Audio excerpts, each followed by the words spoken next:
வணக்கம். இன்றைய முக்கிய செய்திகள். 2026 பெரிய ட்விஸ்ட். ஸ்டாலினை அதிர வைத்த ராமதாஸின் திடீர் அட்டாக். அதிர்ச்சியில் அறிவாலயம்.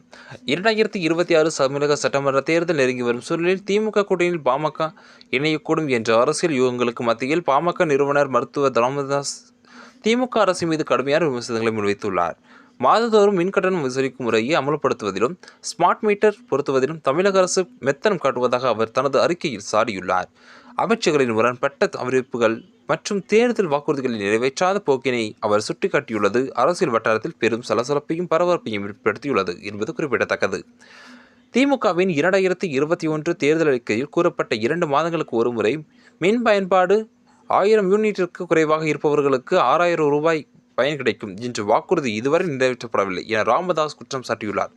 ஸ்மார்ட் மீட்டர்களை பொருத்த இன்னும் 2 ஆண்டுகள் ஆகும் என அதிகாரிகள் கூறுவது தேர்தலுக்கு முன் இந்த திட்டத்தினை செயல்படுத்த அரசுக்கு விருப்பமில்லை என்பதை காட்டுவதாக அவர் விமர்சித்துள்ளார். அமைச்சர்கள் தங்கம் தென்னரசு மற்றும் சிவசங்கர் ஆகியோரின் கடந்த கால அறிவிப்புகளை ஒப்பிட்டு அரசின் செயல்பாடுகளில் உள்ள தொய்வை அவர் அமலப்படுத்தியுள்ளார்.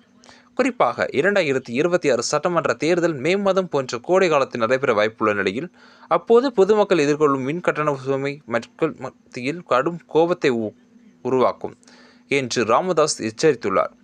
இந்த அதிருப்தி தேர்தலில் வாக்களிக்கும் போது எதிரொலிக்கும் என்று அவர் கூறியுள்ளார். அதிமுக மற்றும் பாஜக தலைமையிலான கூட்டணியில் அன்புமணி ராமதாஸ் இடம்பெற்றுள்ள சூழலில் ராமதாஸின் இந்த திடீர் அட்டாக் திமுகவுடனான பாமகவின் ரகசிய பேச்சுவார்த்தை தோல்வியடைந்ததா அல்லது தேர்தலுக்கான பொது வியூகமா என்ற விவாதத்தை அரசியல் களம் கிளப்பியுள்ளது. இந்த 2026க்கான சட்டமன்ற தேர்தல் களம் யாருக்கு சாதகமாக அமையப் போகிறது? டிஎம்கேவிற்கா, டிவிகேவிற்கா அல்லது என்டிஏக்கா அல்லது தேமுதிகவிற்கா? பொறுத்திருந்து களத்தில் காண்போம். தங்களுடைய வாக்கு யாருக்கு என்பதை கமெண்ட் பாக்ஸில் பதிவிடுங்கள். நன்றி. மீண்டும் சந்திப்போம்.